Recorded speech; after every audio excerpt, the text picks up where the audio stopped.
Bonjour à tous. Alors pour clôturer cette saison de montage de réservoir 2023-2024, vous doutez bien que j'allais vous proposer encore une mouche un peu farfelue, jackpot. Donc voilà le modèle qu'on va monter aujourd'hui et qui a été très efficace en cette fin de saison quand les poissons sont un peu éduqués. Alors ce montage a une particularité, je vais vous faire voir, je vais vous expliquer par la suite. Donc, on part avec un hameçon, j'ai déjà commencé au préalable, un hameçon NY9 en taille 8, mais 10, ça fonctionne très bien. Fil unimono transparent que là j'ai collé, voilà. Ensuite, on va donc placer une boucle sur l'arrière de l'hameçon, de la hampe, pour éviter que notre noroto vienne s'emmêler dans la courbure. Alors, j'ai fait plusieurs tests, ça reste quand même utile, même si on perd en mobilité du noroto, parce que ça aussi c'est une des choses qui va faire que la mouche va fonctionner plus qu'autre chose, c'est la partie mobile à l'arrière. Donc on perd un peu en mobilité avec le placement de cette boucle, mais on gagne en entremêlement intempestif, que le noroto va se mettre dans la courbure, dans la pointe, enfin voilà. Alors on descend quelque peu, donc vous faites voir la boucle comme ceci. Je ne sais pas si vous la voyez, voilà. On vient placer une ou deux fois notre fil derrière pour éviter que ça descende trop bas.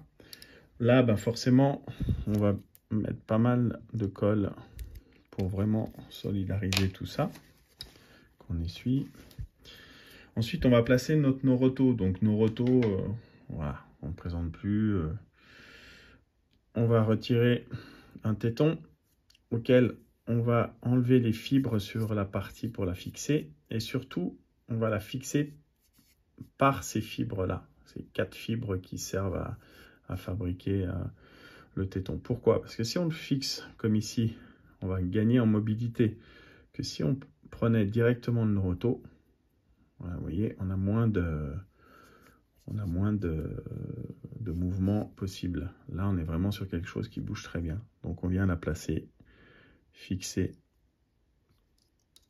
la mèche principale, on vient se mettre à l'avant en restant quelques millimètres derrière notre œillet.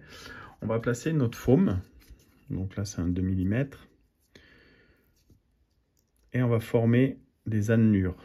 Alors pourquoi des annelures? En tout cas, tout du moins sur le début de la hampe. Sur la partie arrière, on va serrer un peu plus pour conserver la bonne ouverture d'hameçon. Mais en tout cas, sur la partie avant, ce qui va nous permettre de garder un peu les propriétés du faume et avoir un peu plus de flottabilité de la mouche. Donc voilà. On va ensuite fixer donc de la chenille blob de chez Flysen, comme ceci. Donc là, je reste dans les teintes des chartreuses, hein, jaunes. Après, j'ai essayé de l'orange avec du lapin synthétique qui fonctionne très bien aussi à la place de la chenille blob. J'ai essayé du blanc qui fonctionne aussi très bien. Voilà, c'est les 3 montages que j'ai plutôt testés, parce qu'après, je me suis un peu axé sur l'histoire de l'anneau, la boucle derrière, si elle avait une incidence ou pas sur les prises ou loupées de poissons. Mais non, voilà, je pense que les 2 solutions sont bonnes. C'est juste savoir si voilà, vous voulez passer un peu de temps à dépatouiller un peu votre noroto de la courbure ou pas. Mais on garde quand même pas mal de mobilité sans placer cette boucle. Donc c'est à vous à faire la part des choses en fonction des poissons que vous allez rencontrer. Donc là on peut enlever un peu, voilà, faire un peu de coiffeur pour pas trop obstruer l'œillet. Donc ensuite on va rabattre notre faume. Donc vous pouvez peigner sur le bas, la rabattre. On fait quelques tours mous. Donc j'entends mou, on serre pas trop, pour justement éviter que l'effet, ça fasse le fil unimono, fasse un peu l'effet cutter et coupe votre faume. C'est pas le but. Et une fois qu'on a fait ces quelques tours, on peut seulement serrer parce que ça nous sert de support.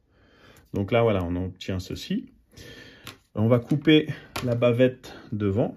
Donc c'est là aussi où ce montage est important. C'est une des pièces principales, en tout cas pour pêcher en flottante, cette bavette, que vous pourrez recouper par ailleurs avec votre coupe-fil au bord de l'eau si vous jugez qu'elle est trop importante. Ça, c'est pas un souci. Comme moi, vous aurez remarqué que cette mouche est quand même un peu terne, donc on va lui apporter un petit peu de parafibre ou autre élément qui pourrait, au niveau de la visibilité. Pourquoi? Parce qu'il y a quand même une raison, hein. C'est pas juste pour apporter du matériel en plus sur la mouche, c'est surtout que votre Noroto va se gorger d'eau et va faire plonger un peu, immerger votre sèche, entre guillemets, quand celle-ci est utilisée en sèche. Donc ça peut être intéressant d'avoir ce pompon orange dessus. Après, à savoir que cette mouche, je l'ai utilisée soit en soie plongeante comme un bobby, donc il m'a fait prendre du poisson.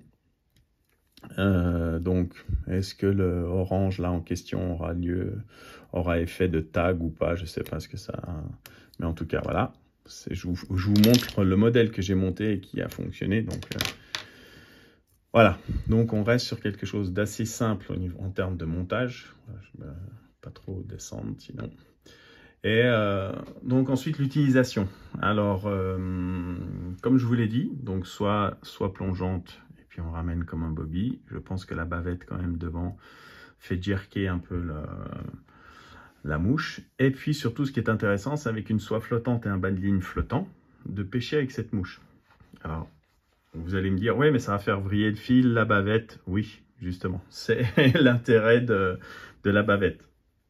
Donc ce qui va provoquer donc le vrillage du fil, mais alors je vous cache pas qu'un 14 centième ou en dessous, c'est même pas la peine. Au 4e posé, votre fil aura tellement vrillé que le premier poisson qui vient prendre, vous allez casser. Ça c'est évident, peu importe le fil que vous allez utiliser.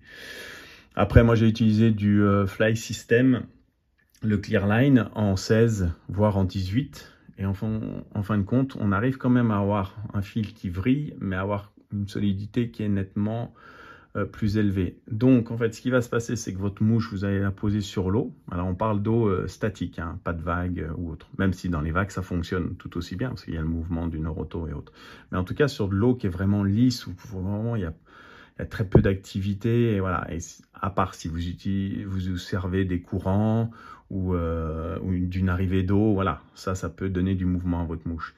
Mais là, en l'occurrence, celle-ci, de par le fait du fil qui aura vrillé, votre mouche, une fois posée sur l'eau, va tourner sur l'eau, sur elle-même. Vous allez avoir un mouvement. D'où l'importance de garder la mobilité de Noroto.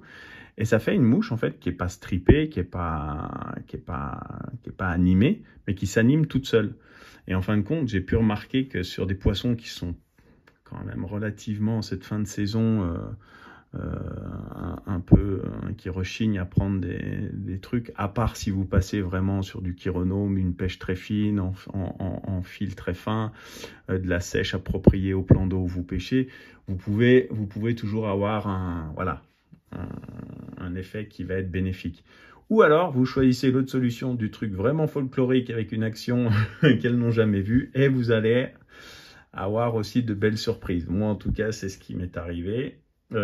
Certainement que cette mouche sera montée pour la saison prochaine. Alors Yann qui est de Nymph Héritage, qui est le monteur pour Mad Fly Fishing. Désolé, mais quand je lui avais déjà envoyé des élastiques pour le poulpe, pour ceux qui connaissent, il s'était demandé quel hurluberlu lui faisait monter ces mouches-là. Bon, bah là, voilà, Yann, je suis désolé, mais ça, c'est pas bien plus voilà, dans les clous, mais ça fonctionne très bien et c'est avant tout ce que je recherchais. D'une part, rigoler quand je monte ces mouches-là, rigoler quand je pêche avec.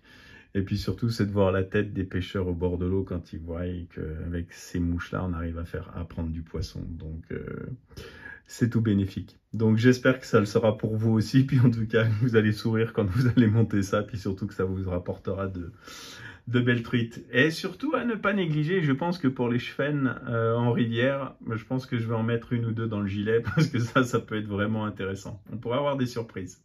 Allez, au plaisir. Merci d'avoir suivi ce montage.